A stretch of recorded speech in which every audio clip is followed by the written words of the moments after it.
जमिनीची खरेदी विक्री व्यवहार करण्याची कृती। 1. सर्वप्रथम खरेदी करताना सदर जमिनीला विकणाऱ्यांना ती जमीन विकण्याचा अधिकार आहे का हे तपासा। तसेच प्रमाणभूत क्षेत्र तपासा। 2. त्यानंतर मिळकतीचे मागील 30 वर्षांपासूनचे चालू असलेले 7 बारे तपासा। 3.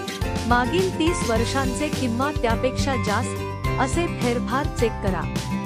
4. मागील 30 वर्षांचा सर्च रिपोर्ट काढा।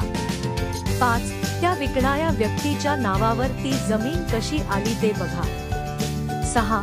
सदर मिळकतीत अजून कोणत्याही व्यक्तीचा अधिकार आहे का ते बघा। 7.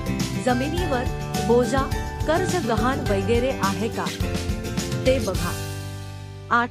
जमिनीबाबत कोणता वाद चालू आहे का ते बघा। 9. जमिनीवर प्रत्यक्ष जाऊन बघा, मोजणी करून घ्या, खुणा कायम करा। 10. जमीन कोणत्या क्लासची आहे ते बघा। 11. जमिनीवर अतिक्रमण तर नाही ना ते बघून घेणे। 12. पेपर मध्ये जाहीर प्रकटन द्या, आक्षेप मागवा।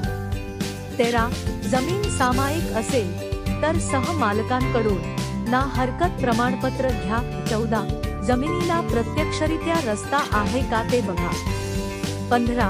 गट नकाशा, रस्ता नकाशा, गट एकत्रीकरण, सर्व सातबारा, फेरफार नोंदी, खासरा पत्रक वगैरे दस्त चेक करून घ्या। 16. जमिनीमध्ये खातेवाटप झालेली आहे किंवा नाही ते सुद्धा बघून घ्या। 17. एखाद्या वकील साहेबांना भेटून या सर्व बाबी बघू शकता। 18. टायटल क्लिअर आहे का नाही ते चेक करून घेणे। टायटल क्लिअर वाटल्यास खरेदी करू शकता। 19. नोंदणीकृत खरेदी दस्त उपनिबंधक कार्यालयातून योग्य ती फीस भरून करून घेणे। 20. खरेदी झाल्यावर तलाठी सदरी आपल्या नावाची नोंद करून घेणे। तसेच शासकीय दस्त लावून घ्या।